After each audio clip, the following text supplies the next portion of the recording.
Skullgirls, a beautiful 2D fighting game that was released way back in 2012 across all platforms, Xbox 360, PS3, and PC, and sadly not the Wii. Ever since then, it had a huge following, and even had another installment, Skullgirls Encore. Within that installment, they introduced 4 new characters, Big Band, Squiggly, Fukuya, and Eliza. Now here we are in 2015 with another installment, Skullgirls second Encore.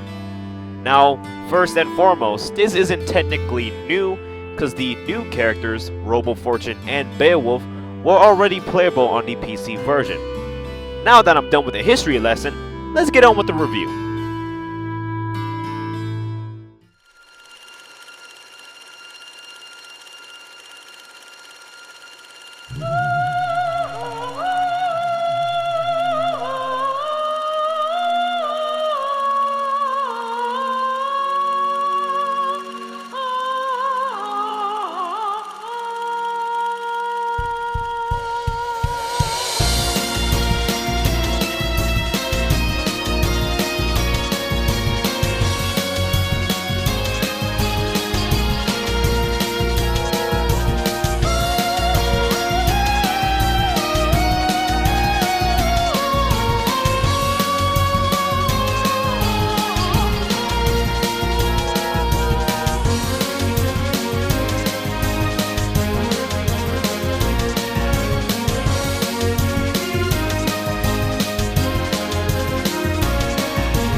Since Skullgirls is an actual fighting game, you wouldn't expect it to have a very solid storyline, right?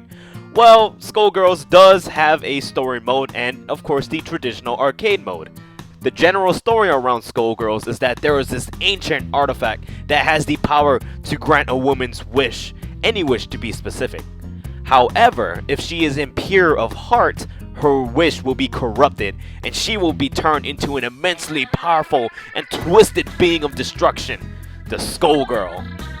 In story mode, you will be able to select anybody from within the roster and play through their story. Kinda self-explanatory, to say the least. You will also learn the character's background story, which is what I freaking love to learn about. And you will get a very special ending for the character that you selected when you play through the story mode. And I can honestly say some can be very satisfying, some can be really damn sad, dark, and some just are cliffhangers to see the next fight. Just like, why you do this to me? Like Eliza's story. Oh my god, that cliffhanger just pissed me the hell off. I wanted to throw down so bad.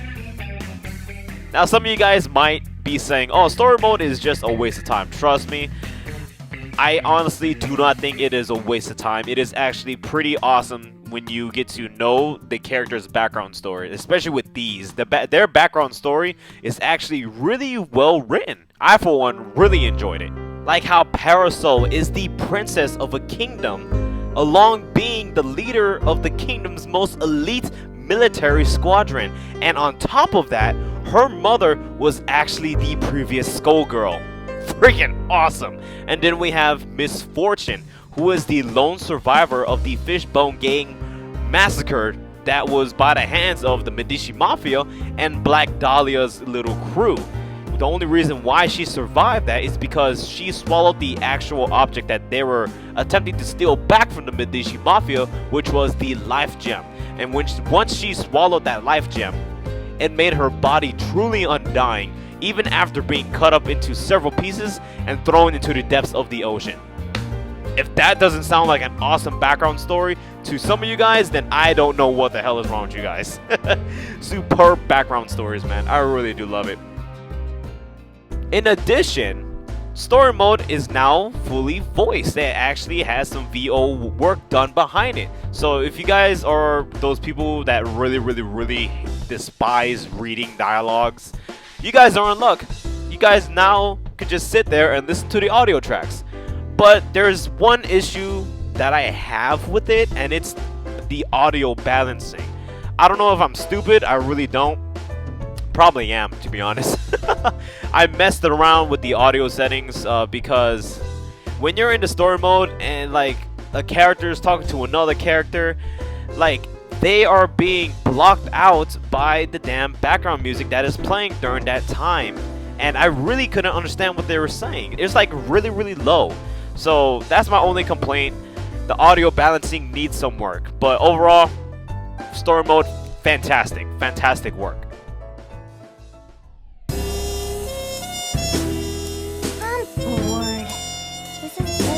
Let's go already! I want ice cream! You were the one that wanted to come. What did you expect? Yeah, well, I changed my mind. I thought I'd get to see you beat up bad guys using your sonic boobs, pool balls, and KFC combos. You know, the good stuff. Not just stare at smelly prisoners for hours on end. It's a prison.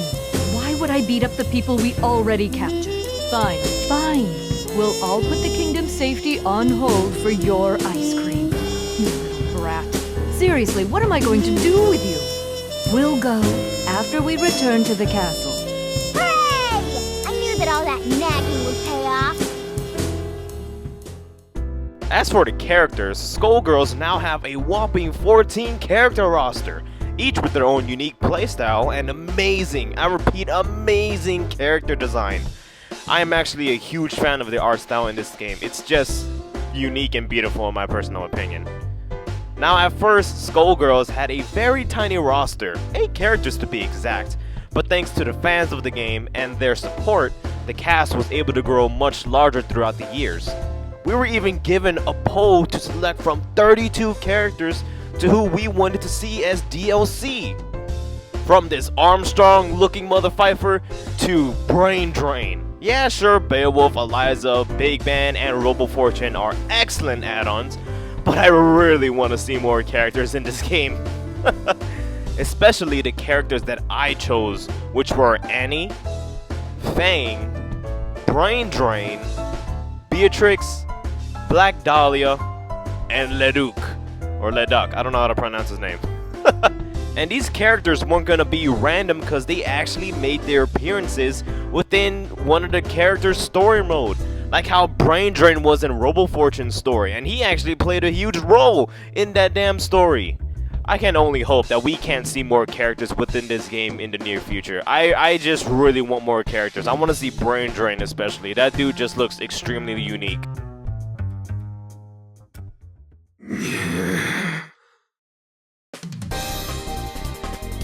That's just stupid! I could make something better in every way! I'll show her! I'll show them all!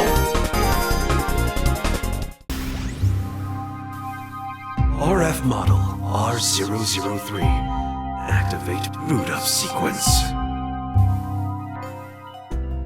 Now let's take a look at the game itself. The combat is fast, very fast, but it runs extremely smoothly. The combat in this game can actually be compared to the Versus series along with some Guilty Gear, especially for some characters like Robo Fortune. Oddly enough, the game has some pretty easy links. Most attacks can actually combo into one another, and the game also has a character assist mechanic similar to the Versus titles. So combine that with how most attacks can combo into one another, it leaves plenty of room for mind games, setups, and creativity. In my opinion, I do believe the game is very welcoming to newcomers.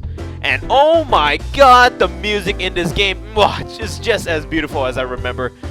Sweet jazzy themes, along with some really hype jazz music as well. Probably one of my all-time favorite OSTs in video games, hands down.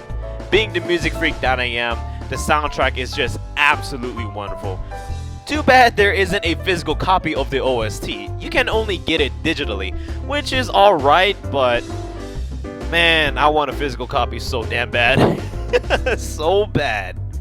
Now let's take a look on online. Holy spit, the online is absolutely wonderful. It is probably one of the best netcodes I have ever played on in such a long time. You can search in your own region and search, of course, from all around the world. But man, the netcode is just absolutely wonderful. There is one issue I have about online. We need a mute button really badly. I was fighting online probably like a couple of days ago, and I couldn't even concentrate because this dude just blasted his music and it was just loud as hell and I couldn't do anything about it. Please, we need a mute button. I don't want to hear some random ass dude's music playing in the background while I'm trying to win. It's so bad. It is so bad. So, Lab Zero, please get on that. There's also one thing I have to mention, and that is a mode in the game called Marie 300. And this mode isn't very special. It's just a boss fight. It's just a boss fight, but if you guys want to keep your sanity, don't do it. I mean, you guys can't do it. It's just a boss fight with the boss of the game, and she is just annoying as hell in this damn mode. She has a lot more life, she sends out a lot more stuff at you. It's so damn difficult, and I don't think you can actually select your character. At least that's from what I remember. But either way, it's just a boss fight to another level. So if you guys want to go test it out, by all means, go ahead. And what else am I missing? I don't know. But there was something I have to mention. On the side, this game was actually helped by French Bread, another game company that is actually well known for the Melty Blood series and the Under Night game, Under Night in Birth. You know, that game that I put on this channel. Oh my god, it's so cool because in Under Night in Birth, you can actually see the Skullgirls art team drawing the Under Night in Birth characters, and it looks amazing. And then when you play Skullgirls Second Encore on a very specific stage, you can see a character from the Under Night in Birth series in there, and her name is Yuzuriha, but I call her Yuzu for short. It's just really cool that French Bread actually helped out with Skullgirls. I really do like that. And with that done and said, I think I am done with this review. Not a story review, but do I recommend it to fighting game fans out there? Yes, I highly recommend it. It is an amazing game. It's fun, it's fast, the netcode is amazing, and I just love the game. I really do love it. I expect just you guys who are subscribed to this channel, expect some Skullgirls stuff to return on the channel. Anyways, guys, thank you guys very much for watching this review. This is still a beginner's kind of stuff, so I would like for you guys to also say down in the comments below if I did a pretty good job, if I think I should have added some other stuff.